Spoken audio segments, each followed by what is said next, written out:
ሰላም ጤና ይስጥልን እጅጉን የተወደዳችሁና የተከበራችሁ የአዲስ ስፖርት ቤተሰቦቻችን እንደምን አላችሁልን? በዕለተ እሁድ የማለዳ ስፖርት የመረጃ ሰዓታችን በድጋሚ ተገናኘን። ዛሬ የተለያዩ ስፖርታዊ ጉዳዮችን የምናነሳ ይሆናል። ትላንትና በጉጉት ሲጠበቅ የነበረው የአውሮፓ ቻምፒየንስ ሊግ የ2025-26 የውድድር ዓመት እንግዲህ ፍጻሜውን አግኝቷል። ትላንትና በፈረንሳዩ ክለብ ፓሪስ ሰን ዠርሜን እና በእንግሊዙ ክለብ አርሰናል መካከል በሃንጋሪዋ ከተማ ቡዳፔስት ላይ በፑሽካሽ አሬና የተደረገ የፍጻሜ ጨዋታ በፓሪስ ሰን ዠርሜን አሸናፊነት ተጠናቋል። እንግዲህ የፈረንሳዩ ክለብ ፓሪስ ሰን ዠርሜን አምናም የፍጻሜ ተፋላሚ ነበር። ኢንተር ሚላንን 5-0 በሆነ ውጤት በሰፊ ውጤት አሸንፎ ነበር ሻምፒዮን የሆነው የሉዊስ ኤንሪኬ ቡድን ዘንድሮ የአውሮፓ ቻምፒየንስ ሊግ ሻምፒዮንነቱን በድጋሚ አረጋግጧል። የሚኬል አርቴታው አርሰናል ዘንድሮ የፕሪሚየር ሊጉን ዋንጫ ከ22 ዓመታት በኋላ ማሳካት ችሏል።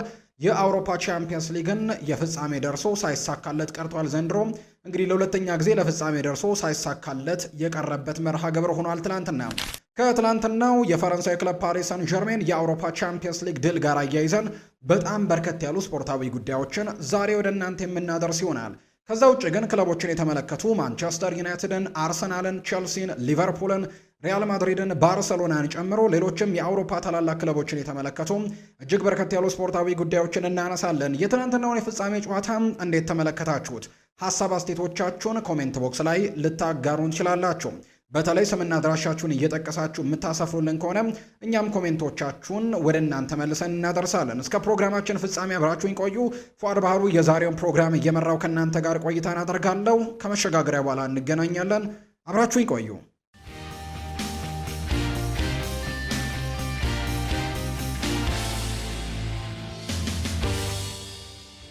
የሀገር ውስጥ መረጃዎችን በማስቀደም ነው የዛሬ ፕሮግራማችንን የምንጀምረው። ኢትዮጵያ ወደ ቀጣዩ ዙር አልፋለች። የኢትዮጵያ ከ17 ዓመት በታች ሴቶች ብሔራዊ ቡድናችን ከቡሩንዲ ብሔራዊ ቡድን ጋር ትላንትና የመልስ ጨዋታውን ማድረግ ችሏል። በመጀመሪያው ዙር ጨዋታ በሊዲያ ኢያሱ ጎሎች ድል የቀናው የኢትዮጵያ ብሔራዊ ቡድን ትላንትናም ቡሩንዲን 2-1 በሆነ ውጤት ማሸነፍ የቻለ ብሔራዊ ቡድን ሆኗል። የኢትዮጵያ ብሔራዊ ቡድንን ሁለት ግቦች እንግዲህ ያስቆጠሩትም ምህረት አልዬና ሊዲያ ኢያሱ ማስቆጠር ችለዋል። ኢትዮጵያም የዓለም ዋንጫ ማጣሪያ ጨዋታም ሁለተኛውን ዙር ማሸነፏን ተከትሎ በአጠቃላይ በድምር ውጤት 4-2 በማሸነፍ ወደ ቀጣዩ ዙር ማለፏን አረጋግጣለች። ኢትዮጵያ የሶስተኛ ዙር ማጣሪያ ጨዋታዋን ደግሞ ከዛምቢያና ዴሞክራቲክ ሪፐብሊክ ኦፍ ኮንጎ አሸናፊ ጋር ጨዋታዋን እንደምታደርግ ነው የወጣላት መርሃ ግብር የሚያሳየው። ትላንትና በተደረጉ የኢትዮጵያ ፕሪሚየር ሊግ መርሃ ግብሮች ሲዳማ ቡና አዳማ ከተማን 1-0 በሆነ ውጤት ማሸነፍ ችሏል። የሊጉ መሪ የሆነው ሲዳማ ቡና ትናንትና ወሳኝ ድል ነው ማሳካት የቻለው። ፍቅረ ኢየሱስ ተወልደ ብርሃን የማሸነፊያዋን ግብ ለሲዳማ ቡና ያስቆጠረ ተጫዋች ነው። ትናንትና ሌላኛው ጨዋታ ምንም ጎል ያልተቆጠረበት የባህር ዳር ከተማና የመቀሌ ሰባ እንደርታ ጨዋታ 0-0 የተጠናቀቀ ሌላኛው ጨዋታ ነው። ከዛ ውጪ ደግሞ ኢትዮጵያ መድን ከወልዋሎ አዲግራት ዩኒቨርሲቲ ጋር ጨዋታቸውን 1-1 በሆናቸው ውጤት ነው ያጠናቀቁት። የኢትዮጵያ መድንን ግብ ጌቱ ኃይለማርያም በራሱ ላይ መረብ ላይ ሲያስቆጠር፣ ኢስማኤል ደግሞ ሌላኛውን በራሱ መረብ ላይ ያስቆጠረ ተጫዋች ነው። ሁለቱም እርስ በርስ ነው በራሳቸው ላይ ጎል ያስቆጠሩት። ወልዋሎ አዲግራትን አቻ አድርገዋል። በዚህም ኢትዮጵያ መድን ከወልዋሎ አዲግራት ዩኒቨርሲቲ ጋር ጨዋታቸውን 1-1 በሆናቸው ውጤት ነው ያጠናቀቁት። ወደ ውጭ ሀገር ስፖርታዊ መረጃዎቻችን በቀጥታ እናምራ።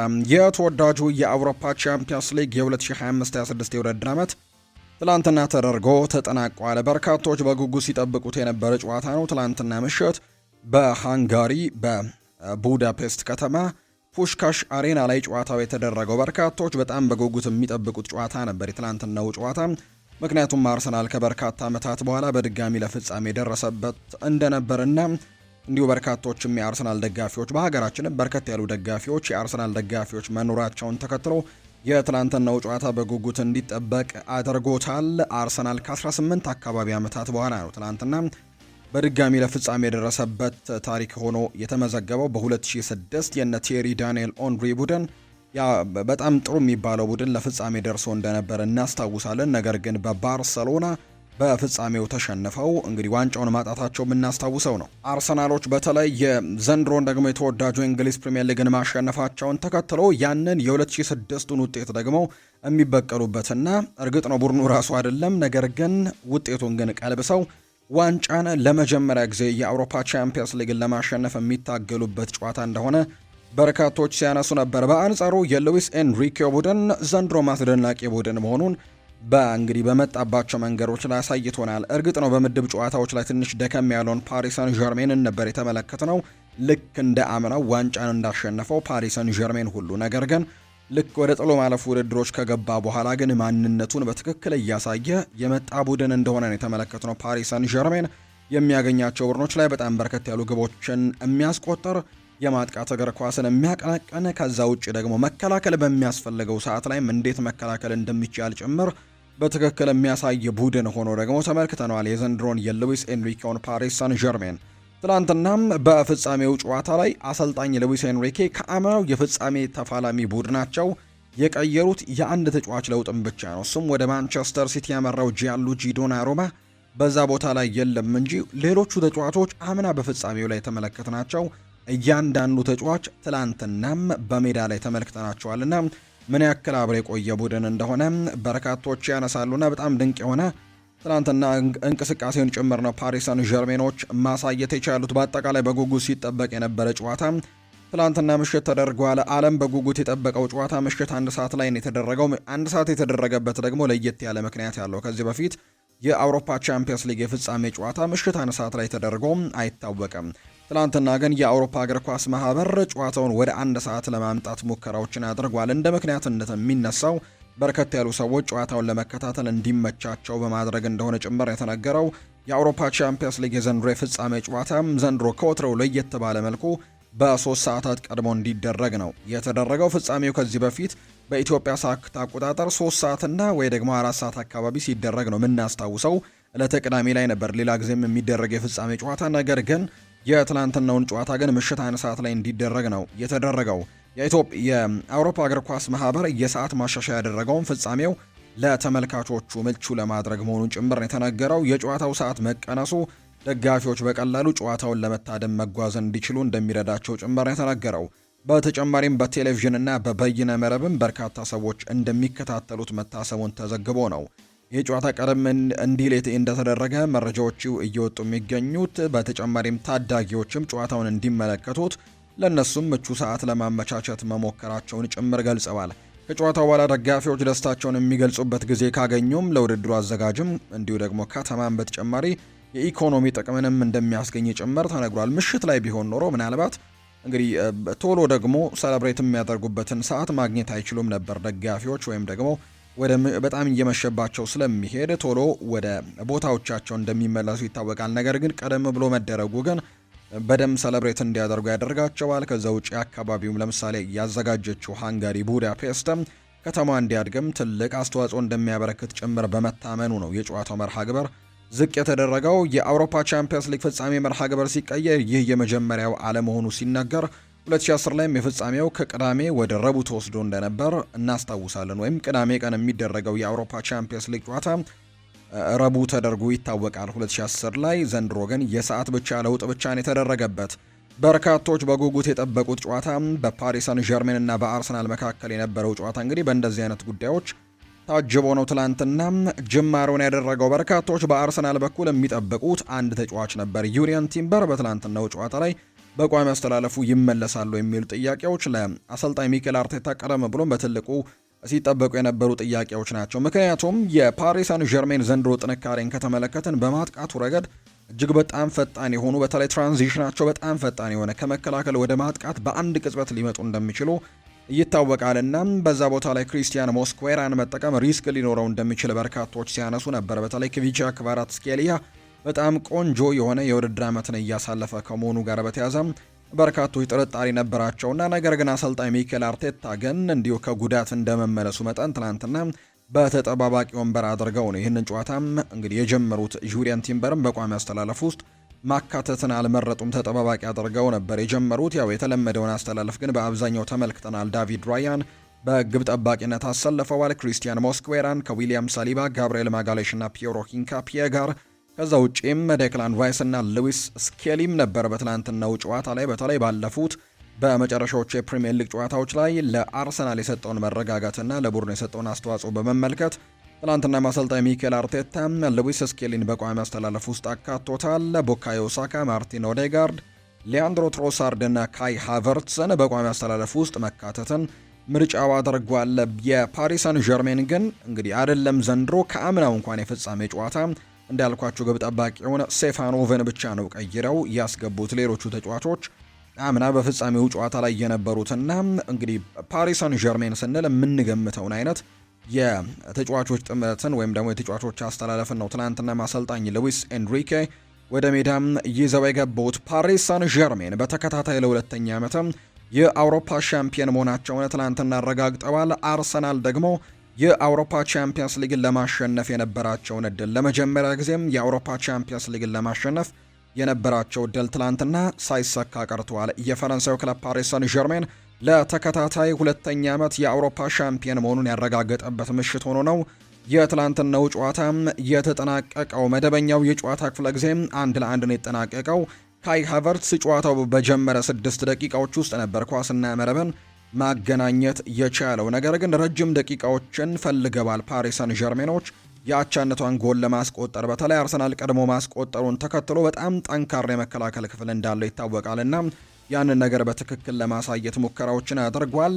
ነገር ግን ይሄ ነገር የሰራው ክሪስቲያን ሞስክዌራ ክቪቻ ክቫራትስኬሊያ ላይ ጥፋት እስኪሰራ ድረስ ያ ነገር ሰርቶላቸው ነበር። ነገር ግን ክሪስቲያን ሞስክዌራ ጥፋት መስራቱን ተከትሎ የተገኘውን ፍጹም ቅጣት ምት ኦስማን ዴምቤሌ የፍጹም ቅጣት ምቱን አስቆጥሮ ፓሪስ ሰን ዠርሜንን ወደ ጨዋታው የመለሰም ወይም አቻ ያደረገ ጎልን ጭምር ማስቆጠር ችሏል ኦስማን ዴምቤሌ። በአጠቃላይ ጨዋታውም በዚሁ ጎል ነው እንግዲህ የተጠናቀቀው። ትናንትና በርከት ያሉ የጎል ሙከራዎችን ቢያደርግም ፓሪስ ሰን ዠርሜን ኳስና መረብን ማገናኘት ያልቻለበት ሆኖ ትናንትና ተመልክተነዋል። እርግጥ ነው አርሰናሎች ለበርከት ላሉ ዓመታት ይህንን ዋንጫውን ለማሸነፍ በጣም በትልቁ ታግለዋል። ነገር ግን ትናንትና ግን ጨዋታውን ለተመለከተ ግን ፓሪስ ሰን ዠርሜን በጨዋታው ላይ ፍጹም የበላይነት የነበረው ቡድን እንደነበር ጭምር ተመልክተናል። በኳስ ቁጥጥሩ ረገድ፣ የጎል ሙከራዎችን በማድረግ ረገድ እንግዲህ የፓሪስ ሰን ዠርሜን ተጫዋች የሆነው ጃኦ ኔቬስ እንግዲህ ፖርቱጋላዊው የአማካይ ስፍራ ተጫዋች ማለት ነው እኛ ብቻ ነበርን ኳሱን ለመጫወት ወይም ደግሞ የትላንትናውን ጨዋታ ለመጫወት ወደ ሜዳ የመጣ ነው የሚል አይነት ሀሳብን ጭምር እንዲሰጥ አድርጎታል የትላንትናውን ጨዋታ። በአጠቃላይ በፍጻሜው ጨዋታ ላይ ፓሪስ ሰን ዠርሜን 75 በመቶ የኳስ ቁጥጥርን አስመዝግበዋል። 1.77 ኤክስጂዎችን አስመዝግበዋል። በአንጻሩ በአርሰናል በኩል 25 በመቶ ብቻ ነበር የኳስ ቁጥጥሩ፣ 0.44 ደግሞ እንዲሁ ኤክስጂዎችንም ማስመዝገብ የቻሉበት ሆኖ ተመዝግበዋል። 21 የጎል ሙከራዎችን ነው ፓሪስ ሰን ዠርሜን ማድረግ የቻሉት። ከነዛ መካከል 4ቱ ኢላማቸውን የጠበቁ ነበሩ። በአንጻራው በአርሰናል በኩል 7 ሙከራዎች ቢደረጉም ወደ ጎልነት የተቀየረው የካይ ሃቨርትስ ኳስ ብቻ ነበር ኢላማውን የጠበቀ ሙከራን በትላንትናው ጨዋታ ላይ ማድረግ የቻሉትና የበርካቶችን ያስገረመ ሆናል። ከዛ ውጭ ግን በጣም በትልቁ ልዩነት የተመለከትንበት ደግሞ በጨዋታው ላይ ያደረጉት ፓስ ነው። ወይም ደግሞ አንድ የፓሪስ ሰን ዠርሜን የቡድን አባል ለሌላኛው የፓሪስ ሰን ዠርሜን የቡድን አባል የተቀባበሉት ቅብብል ማለት ነው። እንዲሁ የአርሰናል ተጫዋቾችም እርስ በርስ የተቀባበሉት የኳስ መጠን ነው።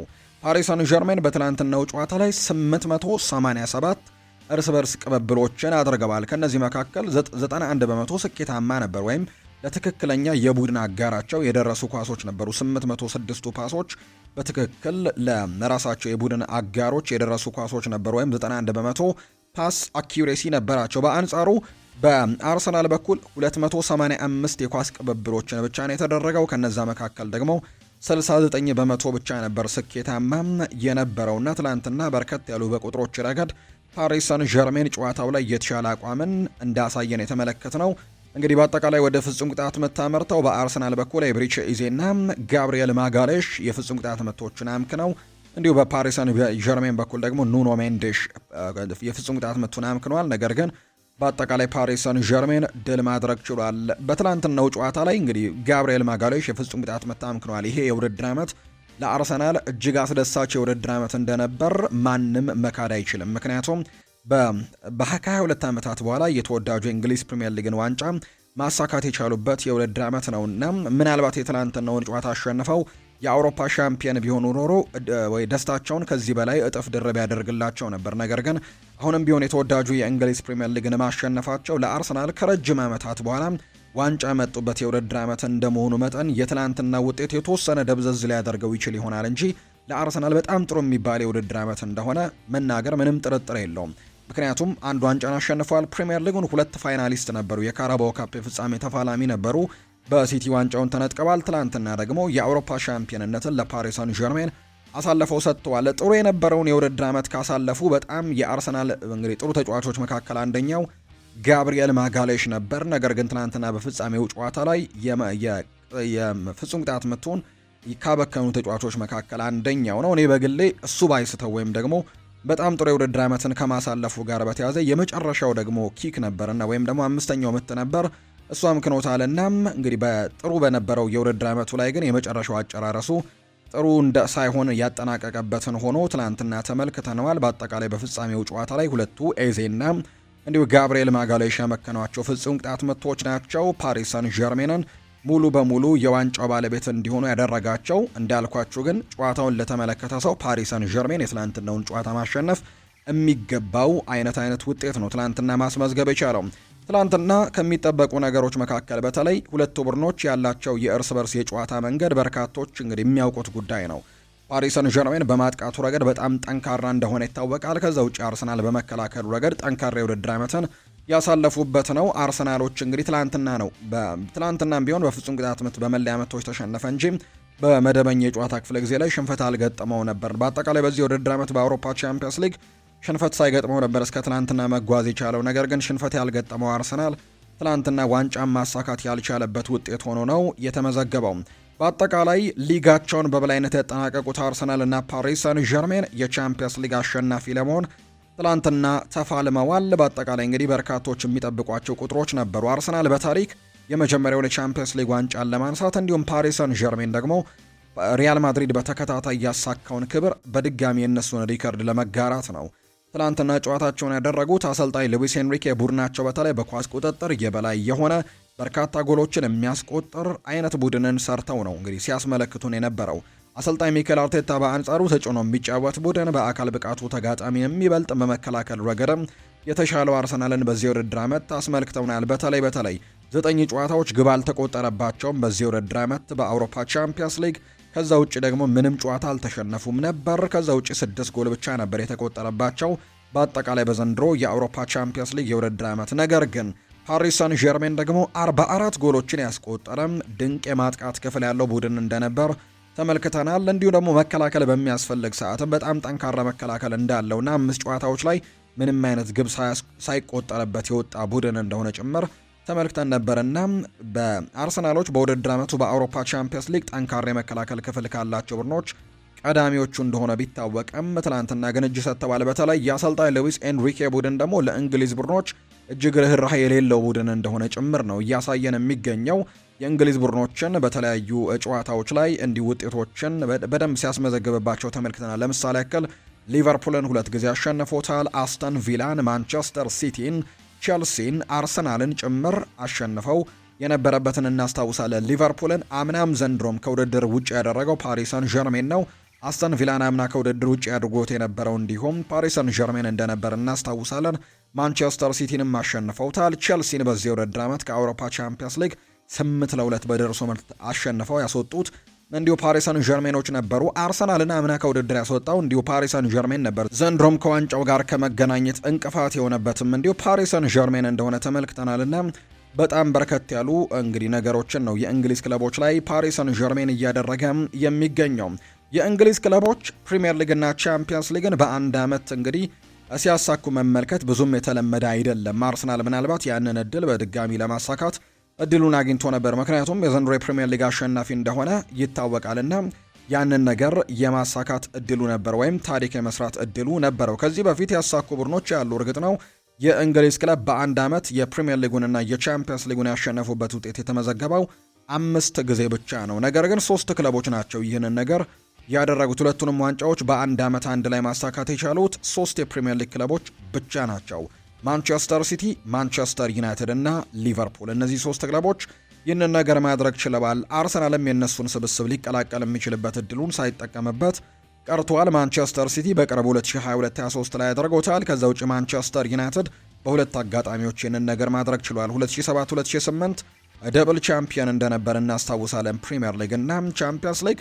እንዲሁ ደግሞ 1998-99 ደግሞ ትሬብልን ያሸነፈው የማንቸስተር ዩናይትድ ስብስብ እንደነበር የምናስታውሰው ነው። ሊቨርፑል በ1983-84 እና በ76-77 ይህንን ነገር ማሳካት ችለዋልና አርሰናል ይህንን ነገር የመቀላቀል እድሉን ትናንትና ሳይሳካ ቀርቷል። በአንጻሩ ፓሪስ ሰን ዠርሜን ጋር አዲስ ታሪክን መጋራት ችሏል። ፓሪስ ሰን ዠርሜን የአውሮፓ ቻምፒየንስ ሊግ ዋንጫን ለሁለተኛ ተከታታይ ጊዜ ትናንትና ማሸነፉን ተከትሎ በቻምፒየንስ ሊጉ ታሪክ ለሁለት ተከታታይ ዓመታት ማሸነፍ የቻለ ብቸኛው ክለብ ሪያል ማድሪድ እንደነበር እናስታውሳለን። የእነሱን ሪከርድ ነው መጋራት የቻሉት።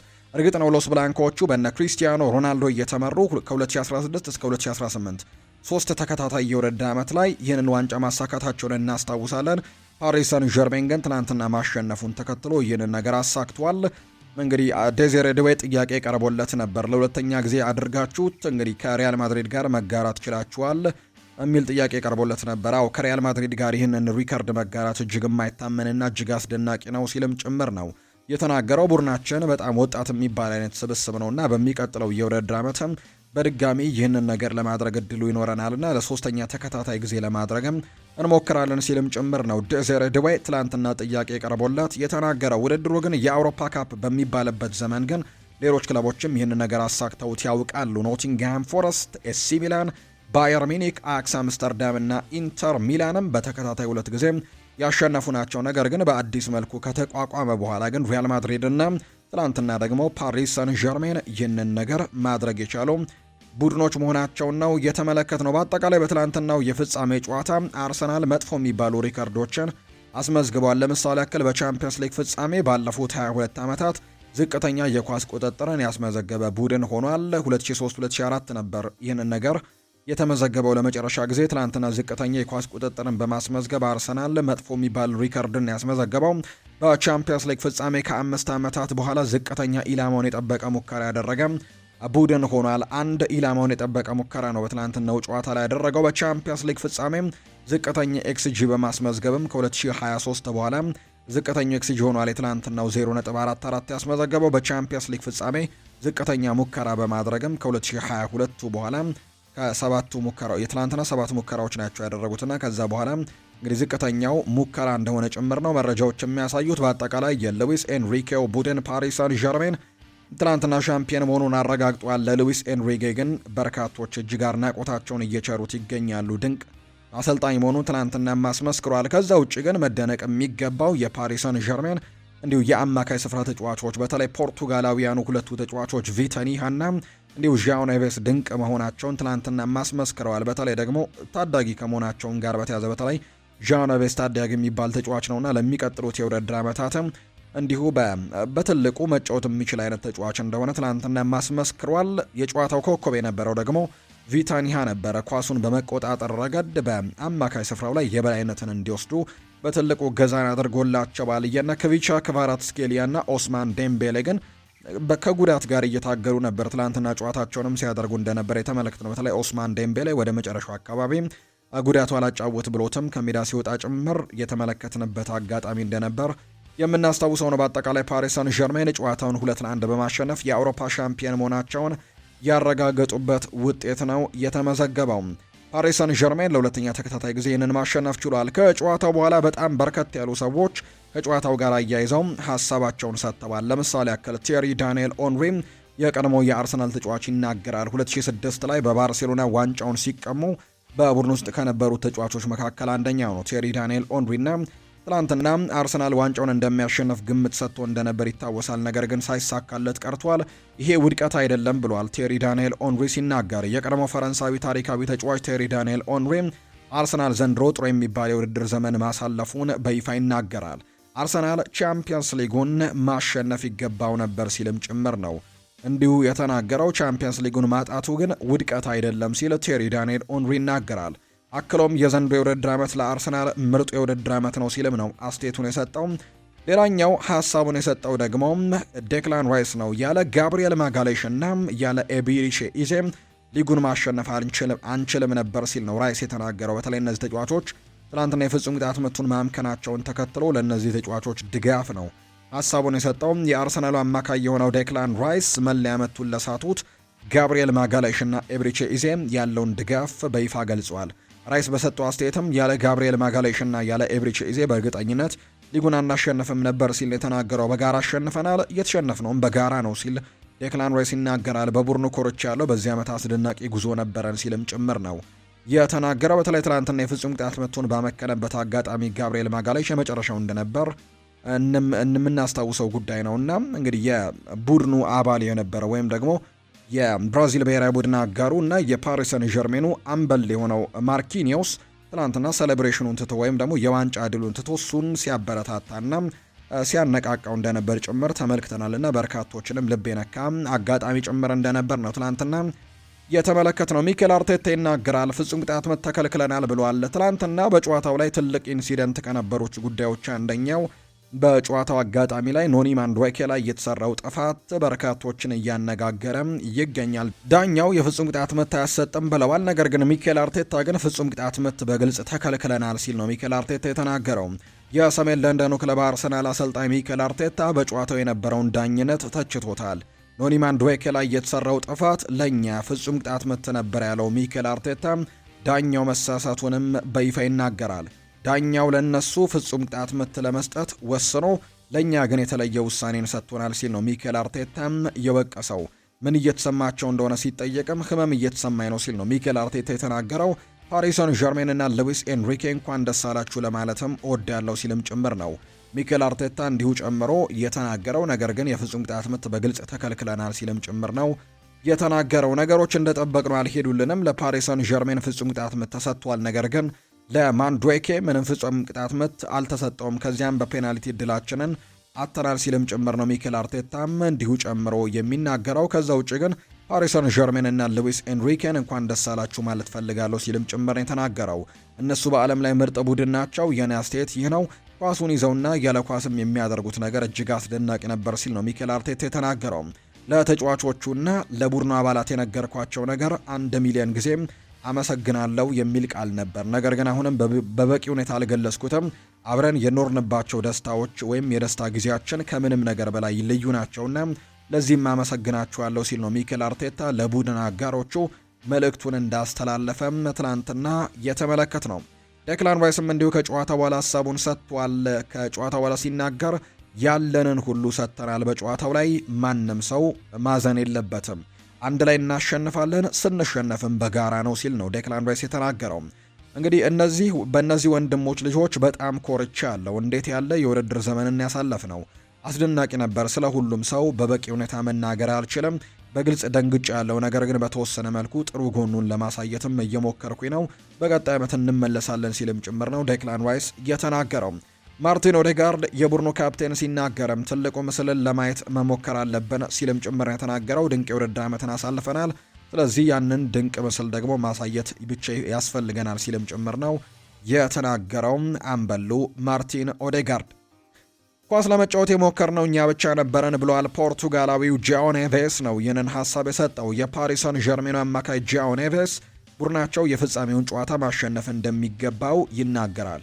ዋንጫውን ማሸነፍ ይገባናል ያለው ተጫዋቹ ምክንያቱም እኛ ብቻ ነበርን በእግር ኳስ ለመጫወት የሞከርነው ሲል ይናገራል። ዴዘሬ ዲዌ በበኩሉ 2 ተከታታይ ዋንጫዎች አሸናፊ የሪያል ማድሪድ ታሪክን መጋራት አስደናቂ ነው ሲል ይናገራል። ገና ወጣት ነን፣ አሁንም ተርበናል። በሚቀጥለው ዓመትም 3ኛ ዋንጫችንን ለመውሰድ እንፋለማለን ሲል ዴዘሬ ዲዌ ይናገራል።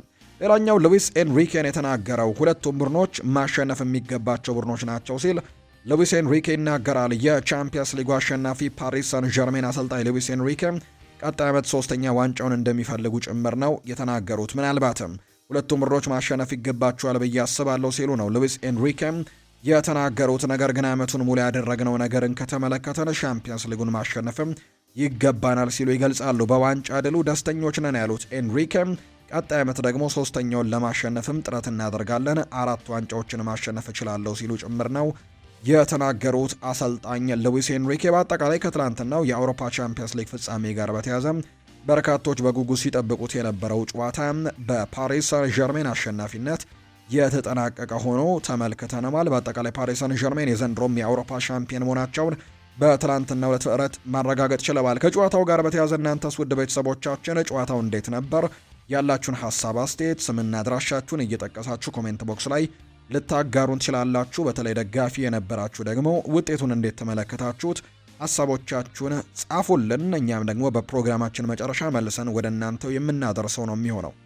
ክለቦችን የተመለከቱ ስፖርታዊ ጉዳዮችን ደግሞ ወደ እናንተ እናደርስ ውድ ቤተሰቦቻችን። የማንቸስተር ዩናይትድ ጉዳዮችን በማስቀደም ነው የምንጀምረው። ማንቸስተር ዩናይትድ የአይንትራክ ፍራንክፈርቱን ናትናኤል ብራውንን እንግዲህ እሱን ለማስፈረም ያላቸው ፍላጎትም እውነተኛ እንደሆነ የጀርመኑ የመረጃ ምንጭ ቢልድ ይፋ እያደረገው ይገኛል። ማንቸስተር ዩናይትድ ይህንን ተጫዋች ለማስፈረም ትልቅ እንቅስቃሴዎችን እንደሚያደርግ ነው የጀርመኑ ሚዲያ ይፋ ያደረገው። አይንትራክ ፍራንክፈርት ለተጫዋቹ ከ60 እስከ 80 ሚሊዮን ዩሮ ይጠይቃል ተብሎ የሚጠበቅ ሲሆን ተጫዋቹ በዚህ ክረምት የመልቀቁ ነገር እርግጥ እንደሆነ የሚያሳዩ መረጃዎች ናቸው እየወጡ የሚገኙት። ስለዚህ ማንቸስተር ዩናይትድ እዚህ ተጫዋች ላይ እውነተኛ ፍላጎት እያሳዩ እንደሚገኝ ነው ይፋ የተደረገው። ከዚህ በፊት ከማንቸስተር ሲቲ ጋርም የዚህ ተጫዋች ስም በትልቁ ሲነሳ እናስታውሳለን። አሁን ማንቸስተር ዩናይትድ በትልቁ እንቅስቃሴዎችን እያደረገ ነው።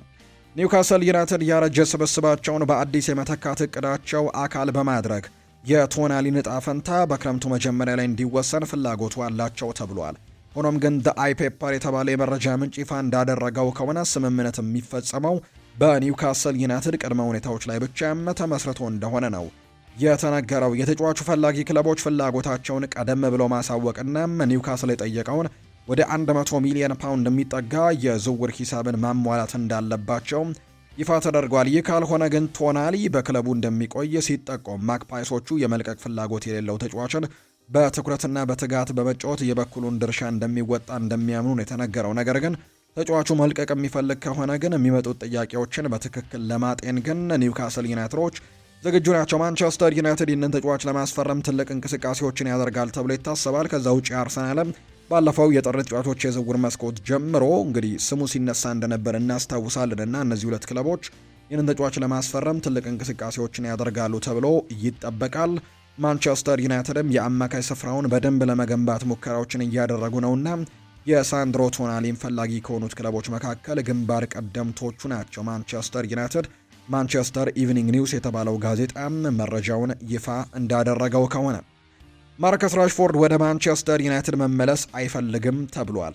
ራሽፎርድ አሁን ላይ ወደ ማንቸስተር ዩናይትድ መመለስ እንደማይፈልግ ነው ዘገባዎቹ እያሳዩ የሚገኙት። በዚህም መሰረት ተጫዋቹ አሁንም ተቀዳሚ ምርጫው ባርሴሎና መሆኑ ይነገራል። በተለይ ሃንስ ፍሊክ እንዲቆይ እንደሚፈልግ ገልጸውለታል። በተለይ ዘንድሮ በጣም ጥሩ የሚባሉ እንቅስቃሴዎችን ለዚህ ቡድን አበርክቶ እንደነበር የምናስታውሰው ጉዳይ ነው። እንግዲህ ይህ ተጫዋች በርከት ያሉ ጥሩ እንቅስቃሴዎችን ዘንድሮ በባርሴሎና ቤት አስመልክቶ ነበር። ነገር ግን የአንቶኒ ጎርደን መምጣትን ተከትሎ በቋሚነት የመፈረም እድሉ በጣም ጠባብ እንደሆነ የሚያሳዩ መረጃዎች ሲወጡ ነበር። ስለዚህም ራሽፎርድ በዚህ ምክንያት በባርሴሎና የመቆየት እድሉ ጠባብ እንደሆነ ቢነገርም ነገር ግን ወደ ዩናይትድ መመለስ አይፈልግም። አሁንም ቢሆን በባርሴሎና መቆየት የሚችልበትን እድል ለማመቻቸት ሙከራዎችን ያደርጋል። ራሽፎርድ ሌሎች ጥያቄዎችንም እያጤነ እንደማይገኝ ነው የተነገረው። ልክ እንደ ሩኒ ባርጃዬ ሁሉ በላሚን ያማል ቦታ ላይ መጫወት እንደሚችል ያምናል። ልክ የላሚን ያማል ተጠባባቂ እንደሆነው ሩኒ ባርጃዬ እሱም ደግሞ የነ አንቶኒ ጎርደን ተጠባባቂ ሆኖ መቀጠል እንደሚችልና እንዲሁ ደግሞ ጥሩ አቋሞችን አሳይተው በቋሚነት መሰለፍ የሚችልበትን እድል ማመቻቸት እንደሚሞክር ነው ሙንዶ ዲፖርቲቮ መረጃውን ያጋራው። ነገር ግን ይህንን የራሽፎርድን ፍላጎት የተመለከተው ባርሴሎና አንድ ዘዴን ዘይዷል። ባርሴሎና የማርከስ ራሽፎርድን የውሰት ውል ወደ ቋሚ ግዢ ለመቀየር የተቀመጠውን የ26 ሚሊዮን ፓውንድ ግማሹን ለማቅረብ ሀሳብ አላቸው ተብሏል። ዩናይትድ በተለይ የተጫዋቹ ሳምንታዊ ደሞዝ 325,000 ፓውንድ ደሞዙን ከሊስቱ ላይ ለማስወገድ ከፍተኛ ፍላጎት ስላለው ጥያቄውን ለመቀበል ይሞክራሉ ወይም ይገደዳሉ ብለው ባርሴሎናዎች እያመኑ ይገኛሉና ማንቸስተር ዩናይትድ ላይ እንግዲህ የሳይኮሎጂ ጨዋታንም ጭምር ለመጫወት ሙከራዎችን እያደረጉ ነው። ማንቸስተር ዩናይትዶች የዚህን ተጫዋች ከፍተኛ ደሞዙን ከደሞዝ ሊስታቸው ላይ ለማስወጣት ነው ጉጉታቸው ብለው ስለሚያምኑ ባርሴሎናዎች፣ ስለዚህ የጠየቅናቸውን ገንዘብ ወይም ደግሞ 13 ሚሊዮን ፓውንዱን ብንሰጣቸው ይቀበሉናል ብለው እንደሚያስቡ ነው በባርሴሎና በኩል መረጃዎች እየወጡ የሚገኙት። በቀጣይ ማንቸስተር ዩናይትድ በዚህ ተጫዋች ላይ የሚወስነው ውሳኔ በጉጉት የሚጠበቅ ሆኗል ብሏል ሜል ስፖርት ባወጣው መረጃ። ሪዮ ፈርዲናንድ ይናገራል። ዩናይትድ ተጨማሪ 9 ቁጥር ማስፈረም ከፈለጉ ሮበርት ሌቫንዶስኪ መጥፎ አማራጭ አይደለም ብሏል። ሪዮ ፈርዲናንድ ሲናገር ምናልባት ለሚቀጥሉት የውድድር ዓመታት ለጥቂት ጊዜያቶች እንኳን ቢሆን ቡድኑን ማገልገል የሚችልና በተለይ ደግሞ ወጣቱን ታዳጊ ተጫዋችም ቤንጃሚን ሼስኮን ሜንቶር ማድረግ የሚችል ተጫዋች ይመስለኛል ብሏል ሪዮ ፈርዲናንድ ሲናገር። ዩናይትድ ተጨማሪ 9 ቁጥር ማስፈረም ከፈለጉ ይህንን ተጫዋች ይመልከቱት ብሏል። ሴሽኮ ለሚቀጥሉት 5 ዓመታት የሚሆነን ተጫዋች ነው። ብላችሁ ካመናችሁ በሌቫንዶስኪ ስርም ሆኖ በመጫወት እጅግ ብዙ ሊማር የሚችላቸው ነገሮችን ያዳብራል ብለዋል። ሌቫንዶስኪ ድንቅና ትሁት ሰው በመሆኑ ለቤንጃሚን ሼስኮ የሙያውን ጥበብን በማሳየት እንዲሻሻልም ይረዳዋል ሲልም ነው የተናገረው። ምንም እንኳን የደሞዝ መጠኑ በጣም ከፍተኛ ሊሆን ቢችልም ይህ ግን ተገቢ ወይም ምክንያታዊ ዝውውር ሊሆን ይችላልና ማንቸስተር ዩናይትዶች ቢመለከቱት ብዬ አስባለሁ ሲል ነው የተናገረው። ይህንን ሀሳብ የሰጠው እንግዲህ ሪዮ ፈርዲናንድ ነው።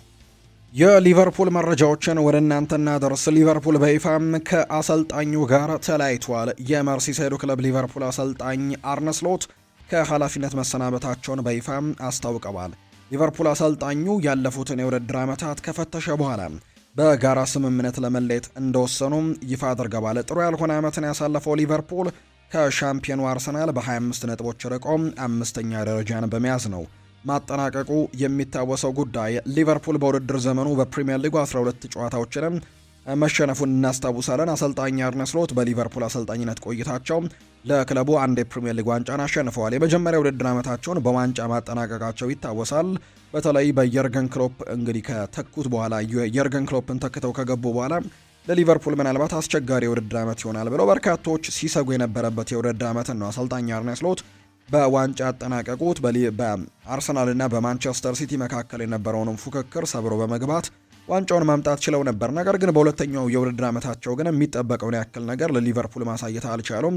በተለይ በክረምቱ ደግሞ የተዘዋወሩላቸው በጣም ድንቅ የሚባሉ ዝውውሮችን ተከትሎ ጥሩ ቡድንን ይሰራሉ ተብሎ ቢጠበቅም ነገር ግን ከዛ በተቃራኒ የሆነ ቡድንን ተመልክተናል። ለአውሮፓ ቻምፒየንስ ሊግ ለመግባት በጣም አጣብቂኝ ውስጥ ገብተው በጣም ትንቅንቅ ውስጥ ገብተው የገቡበት እንደነበር ጭምር እናስታውሳለን። ከዛ ውጭ ግን ከተጫዋቾች ጋር የገቡት ሰጣ ገባ ደግሞ ለዚህ ስንብታቸው ትልቁ እንቅፋት እንደሆነ ይነገራል። በተለይ እስከ መጨረሻው ጊዜ ድረስ ሊቨርፑሎች ይህንን አሰልጣኝ ለማቆየት ነበር ፍላጎታቸው። ነገር ግን በቅርብ ጊዜ ግን ከተመለከትን ከተጫዋቾች ጋር ያላቸው ሰጣ ገባ ወይም ደግሞ ጥሩ ያልሆነ ግንኙነት አሰልጣኙን ሊሰናበቱ ምክንያት እንደሆናቸው ይነገራል።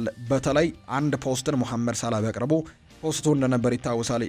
ሊቨርፑሎች በሚቀጥለው የውድድር ዓመት ወደሚታወቁበት የጨዋታ መንገድ መመለስ አለባቸው የሚል አይነት ፖስትን ሙሐመድ ሳላ ፖስት አድርጎ ነበርና ያንን ፖስት በርከት ያሉ የሊቨርፑል አክቲቭ ተጫዋቾች አሁን ያሉ ተጫዋቾች ላይክ አድርገውታል ወይም ደግሞ ተስማምተውበታል። እንዲሁ አንዳንዶች ደግሞ ኮሜንት ቦክስ ላይ ጭምር ገብተው ሀሳቦቻቸውን የሰጡበትና የተስማሙበት አይነት አስተያየት እንደነበር የምናስታውሰው ነው። ያ ምን ያክል በሊቨርፑል ቤት ውስጥ ችግር እንደነበር የሚያሳዩና ፍንትው አድርገው ያሳዩ ሀሳቦች ነበሩ። በዚህም ምክንያት ይመስላል አሰልጣኝ አርነ ስሎት ትላንትና ከኃላፊነት መሰናበታቸው ይፋ ተደርጓል። እነ ከርቲስ ጆንስ፣ እነ ፍሎሪያን ቬርትስ እነዚህን እንግዲህ ይህንን ፖስት ላይ ካደረጉት ሰዎች መካከል የሚጠቀሱት ናቸው። አሌክሲ ማካሊስተርም ደስተኛ ያልሆነበት ምክንያት እንደነበር ሲነገር ነበር። ዶሚኒክ ሶቦስላይም በአንዳንድ ጨዋታዎች ላይ በተለይ በማይፈልገው በቀይ መስመር ተከላካይነት ቦታ ላይ መሰለፉ አሰልጣኝ አርነ ስሎት ላይ ቅሬታ እንዳለው ሲገለጽ ነበርና እነዚህን ነገሮች በአጠቃላይ የመረመረው ሊቨርፑል ከአሰልጣኙ ጋር መለየት ሳይሻል አይቀርም ብሎ ትናንትና ከኃላፊነት ማንሳቱ ይፋ ተደርጓል። ከሊቨርፑል ጋር የነበረን አስደናቂ ጉዞ ነበር። ሊጉን ማሸነፍ በመቻላችን ደስተኛ ነኝ ሲሉ ነው አሰልጣኝ አርነ ስሎት ከትናንትናው ስንብታቸው በኋላ የተናገሩት። ክለቡ የውድድር ዓመቱን ከፈተሸ በኋላ ከአሰልጣኙ ጋር ለመለየት ውሳኔ መድረሱን ነው የተገለጸው። ሊቨርፑል በቀጣይ አሰልጣኝ አንዶኒ ኢራኦላን በኃላፊነት ለመሾምም ሊመለከት እንደሚችል ፋብሪዚዮ ሮማኖ ይፋ አድርጓል። አሰልጣኝ አርነ ስሎት ሊቨርፑልን እየመሩ የውድድር ዓመቱን በአምስተኛ ደረጃነት ማጠናቀቃቸው ይታወሳል። ኔዘርላንዳዊው አሰልጣኝ አርነ ስሎት በሊቨርፑል አሰልጣኝነት አንድ የፕሪሚየር ሊግ ዋንጫንም ማሳካት ችለዋል። ከሊቨርፑል ጋር እጅግ በጣም አስደሳች የሆነ ጉዞን አድርገናል። እንዲሁም አምና አንድ ላይ በመሆን የፕሪሚየር ሊግ ዋንጫንም በማንሳታችን እጅግ በጣም ተደስቻለሁ ሲሉ ነው አርነ ስሎት የተናገሩት። ሊቨርፑልም ለአሰልጣኝ አርነ ስሎት መልእክት አስተላልፎላቸዋል። ሊቨርፑል በክለቡ በነበረው ቆይታ ላበረከተው አስደናቂ አስተዋጽኦም አመራርና ስኬትም አርነ ስሎትን በይፋ አመስግኗቸዋል። ወደ ፕሪሚየር ሊግ ክብርም መርቶናል። የባለቤቶቹን፣ የተጫዋቾቹን፣ የሰራተኞቹንና የደጋፊዎችን ክብርም አትርፏል ብሎታል። ክለቡ ባወጣው መግለጫ በስራ ትጋቱ ለክለቡ ባለው ታማኝነትና በአመራር ብቃቱም እውቅናም ሰጥተውታል። ክለቡ አርነ ስሎትን ኃላፊነት ዝም ብሎ የተቀበለ ሳይሆን በደስታ ተቀብሎ የተገበረ ሊቨርፑልን ደግሞ በፈተናዎች ውስጥ በመምራትም በትልቁ መድረክ ላይ ስኬትን ያስመዘገበ ስራ አስኪያጅም ሲል ነው የገለጻቸው። አርነ ስሎት እናመሰግናለን፣ ሁልጊዜም የሊቨርፑል ታሪክ አካል ሆነ ትኖራለህ ሲልም ነው ሊቨርፑል በመግለጫቸው ይፋ ያደረጉት። አሰልጣኝ አርነ ስሎት በተለይ በሊቨርፑል እና በቼልሲ መካከል በተደረገውና አቻ በወጡበት 1-1 በተጠናቀቀው ጨዋታ ያኔ ቸልሲ ጥሩ የሚባል ጊዜ ላይ አልነበረም። ተከታታይ ጨዋታዎችን የተሸነፈበት አጋጣሚ ጭምር ነበር። ከዛ ውጭ አሰልጣኝም ጭምር ያሰናበቱበት አጋጣሚ ነበርና እንግዲህ በዛ ጊዜ ሀሳብ ሰጥተው ነበር። እረፍት ሰዓት ላይ ተጫዋቾቻቸውን ክፉኛ ሲቆጡ እንደነበርና በጣም በትልቁ ሲጮሁባቸው እንደነበር ጭምር ተነግሯል። ስሎት ያሰሙት ድምፅ እጅግ ከፍተኛ ከመሆኑ የተነሳ ከመልበሻ ክፍል ውጪ ባሉት ኮሪደሮች ላይ ጭምር ጩኸቱ ይሰማ እንደነበር ነው ፖል ጆይስ የተናገረውና በክለቡ ደስተኛ ያልነበሩበት ጊዜ እንደነበር ይነገራል። በአጠቃላይ ቡድኑ ደስተኛ አልነበረም። በተጫዋቾች መካከል በተፈጠሩ በርካታ የውል ማራዘሚያ ችግሮች ቡድኑ ተጎድቷል። የቅርብ ጊዜውም ኢብራሂማ ኮናቴ አዲስ ስምምነት ላይ መድረስ ባለመቻሉ በነፃ ዝውውር ክለቡን እንደሚለቅም መነገሩ ደስተኛ አልነበሩም። ጆን ሄቲንጋ በተጫዋቾችና በአሰልጣኝ ቡድኑ መካከልም እንደ መካከለኛ ሰው ይታይ ነበር። ይህ ደግሞ የእሱን ሚና አጋኖ ለመግለጽ አይደለም፣ ነገር ግን ይህ ጉዳይ በተደጋጋሚ መነሳቱ በአንድ ወቅት የነበሩ ችግሮችን እሱ ሊፈታቸው ይችል ነበር የሚል እምነት በአንድ ወገኖች ዘንድም እንዳለ ማሳያ እንደሆነ ነው ፖል ጆይስ ሀሳቡን የሰጠው። ምናልባት ከሊቨርፑል የተሰናበቱት አሰልጣኝ አርነ ስሎት በቀጣይ ደግሞ የኤሲ ሚላን አሰልጣኝ ሊሆኑ እንደሚችሉ እየተነገረ ነው። አሰልጣኝ ማሲሚሊያኖ አሌግሪን ያሰናበተው ኤሲ ሚላን አሁን ላይ አሰልጣኝ አርነ ስሎትን ለማስፈረም ተመራጭ እጩ እንዳደረጋቸው የሚያሳዩ መረጃዎችም እየተገለጹ እንደሚገኝ ነው ሳቻ ታቮሊየር መረጃውን ይፋ ያደረገው። ኢንተር ሚላን አሁንም የሊቨርፑልን ተጫዋች ከርቲስ ጆንስን ለማስፈረም በንቃት እየሞከረ ነው። ከርቲስ ጆንስ ወደ ኢንተር ሚላን ለመዘዋወር ፍቃደኛ ነው። ተጫዋቹ ባሳለፍነው የጥር ተጫዋቾች የዝውውር መስኮት የኢንተር ሚላን ዋነኛ ኢላማቸው የነበረ ሲሆን የመሃል ሜዳቸውን ለማጠናከርም አሁንም ዋነኛ ምርጫቸው ሆኖ ይቀጥላል ተብሎ ይታሰባል። ነገር ግን ከርቲስ ጆንስን ለማስፈረም ያቀረቡት የ20 ሚሊዮን ዩሮ የዝውውር ጥያቄ በቂ እንዳልሆነም ይቆጠራል ተብሏል። ኢንተር ሚላኖች ግን ይህንን ተጫዋች ለማስፈረም እንቅስቃሴዎችን ያደርጋሉ። ነገር ግን አሁን ምናልባት አርነ ስሎት መልቀቁን ተከትሎ የከርቲስ ጆንስ በቀጣይ ከዚህ ክለብ ጋር ይለያያል አይለያይም የሚለው ጉዳይ በድጋሚ ሊያጤንበት ይችላል ተብሎ ይታሰባል። ተጫዋቹ በተለይ በአርነ ስሎት ስር የመሰለፍ ዕድልን ማጣቱን ተከትሎ ነበር በቋሚነት ለመልቀቅ ሀሳቡ እንደነበረው ሲነገር የነበረው። ነገር ግን አሁን ላይ በክለቡ ሊቆይ የሚችልበት እድሉም እንዳለ ይነገራል። ነገር ግን ከሌሎች ክለቦች ጋር ንግግሮችን እያደረገ እንዳለ ነው የሚናገረው። ኢብራሂማ ኮናቴ ከቨርጂል ቫንዳይክ ያነሰ ነገር ግን ከሌሎች ከፍ ያለ በቡድን ውስጥ ከፍተኛ ተከፋይ ከሚባሉት አንዱ መሆን ይፈልግ ነበር ብሏል ቤን ጃኮብስ መረጃውን ሲያጋራ። በዚህም ባለመስማማታቸው ምክንያት ነው ክለቡን ለመልቀቅ ጫፍ እንደደረሰም እየተገለጸ የሚገኘው። ኢብራሂማ ኮናቴ ሊቨርፑልን ይለቃል። ተከላካዩ ውሳኔውን ለቡድን አጋሮቹም አስቀድሞ አሳውቀዋቸዋል። ከውሳኔው የመመለስ እድልም ይኖራል ተብሎ እንደማይጠበቅ ነው ፋብሪስ ሃውኪንስ ደግሞ መረጃውን ይፋ ያደረገው። የማንቸስተር ሲቲን ጉዳዮች ደግሞ እንንገራችሁ። ሁጎ ቪየና በዚህ የክረምት ተጫዋቾች የዝውውር መስኮት የነቃ ተሳትፎን ለማድረግ ዝግጁ እንደሆነ እንደጨረሰም ዝግጅቱን ሁሉ እየተነገረ ይገኛል። ምክንያቱም በማንቸስተር ሲቲ ቤት የሚወጡና የሚገቡ ተጫዋቾች በጣም በርከት ያሉ እንደሆኑ እየተገለጸ ይገኛልና በዚህ ምክንያትም ሁጎ ቪየና በርከት ያሉ ተጫዋቾችን ለማስፈረምም እንቅስቃሴዎችን እንደሚያደርግ ነው የተገለጸው። ቲያኒ ራይንደርስ ከበርካታ ክለቦች ፍላጎት ጋር ስሙ ተያይዞ እንደነበር ይነገራል። በዚህ ክረምት ማንቸስተር ሲቲ ለቆ የመውጣት እድልም በጣም በሰፊው እንዳለው ጭምር ይነገራል። በርከት ያሉ ክለቦች ቲያኒ ራይንደርስ ላይ ፍላጎታቸውን እያሳዩ እንደሚገኝ ነው ኒኮላ ሺር መረጃውን ያጋራው። ማንቸስተር ሲቲ የሪቨር ፕሌቱን ባለተሰጥኦ ኢያን ሱያስቤሪን ለማስፈረም የሚደረገውን ፉክክር እየመራ ነው። የ19 ዓመቱ የክንፍ ተጫዋች ከማንቸስተር ሲቲ በተጨማሪ የቼልሲን፣ የአርሰናልን፣ የሊቨርፑልንና የቶትንሃምን ጨምሮ በርካታ ትልልቅ የፕሪሚየር ሊግ የአውሮፓ ክለቦችንም ቀልብ እንደሳበ ጭምር ይፋ ተደርጓል። በዚህ መሰረትም ይህ ተጫዋችም አሁን ላይ በማንቸስተር ሲቲ እይታ ውስጥ ገብቷል። ማንቸስተር ሲቲ ሁሊያን አልቫሬዝን እና ክላውዲዮ አቼቬሪን ከሪቨር ፕሌትም ካስፈረመ በኋላ ከክለቡ ጋር ያለው ጠንካራ ግንኙነት በድርድሩ ላይ ወሳኝ ሊሆን እንደሚችል ጭምር ነው የተነገረው። ሪያል ማድሪድ፣ ባየር ሚኒክ እና ፓሪስ ሳን ዠርሜን በዚህ ክረምት ሩበን ዲያሽን ከማንቸስተር ሲቲ ለማስፈረምም ፍላጎት እንዳላቸው ነው ጎል የተባለው የመረጃ ምንጭ ይፋ ያደረገው።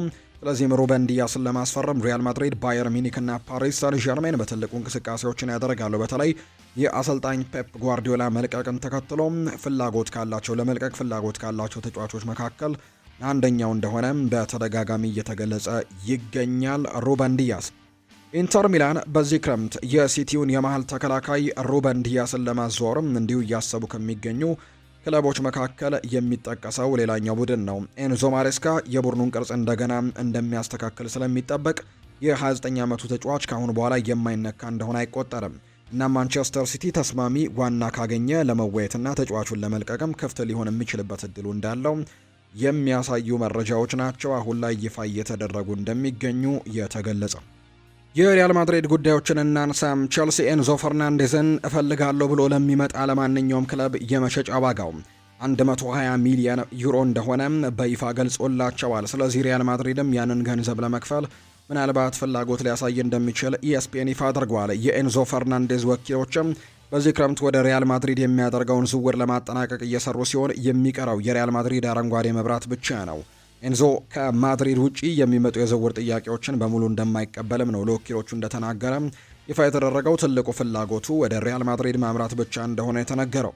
ጥልቅ ምርመራን ካደረጉ በኋላም ዦዜ ሞሪኖ በሪያል ማድሪድ ያለውን ችግር መለየት ችሏል ተብሏል። ዲያሪዮ አስ እንደዘገበው የመልበሻ ቤቱ አሁናዊ ሁኔታን የተረዳ ሲሆን የሲዝኑ መጨረሻ ጨዋታዎችንም በሚገባ ተንትኖታል። በቡድን ውስጥ መጠናከር ያለባቸው ቦታዎችንና መፈረም ያለባቸው ተጫዋቾችንም ለይቶ እንዳወቀ ጭምር ነው ዦዜ ሞሪኖ የተናገረው። ዲያሪዮ አስ ነው ይህንን መረጃ ይፋ ያደረገው።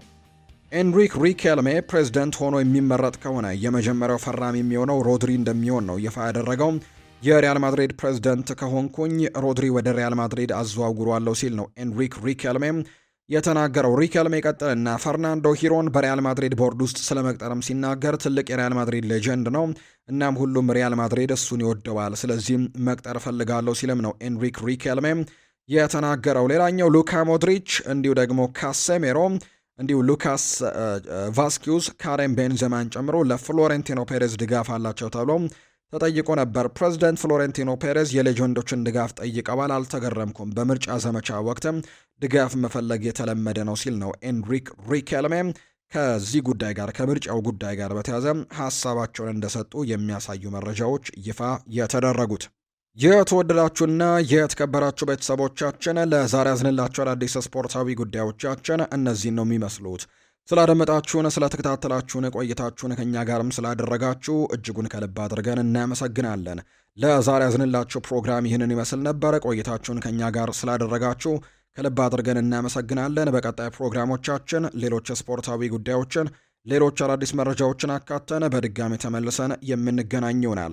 ስላደመጣችሁኝ ከልብ አድርጌ ያመሰገንኩኝ። በቀጣይ ፕሮግራሞቻችን ሌሎች ስፖርታዊ ጉዳዮችን ይዘን በድጋሚ ተመልሰን እንመጣለን። ሀሳብ አስተያየቶቻችሁን ስታጋሩን ለቆያችሁ በሙሉ እጅግ ላቅ ያለ ምስጋናችንን ነው ለእናንተ ማቅረብ የምንወደው። ፉአድ ባሩ ፕሮግራሙን እየመራው ከእናንተ ጋር ቆየሁኝ። በቀጣይ ፕሮግራሞቻችን እንገናኛለን። መልካም ጊዜ፣ መልካም ደግሞ ቀን እንዲሆንላችሁም በአክብሮት ተመኘሁኝ።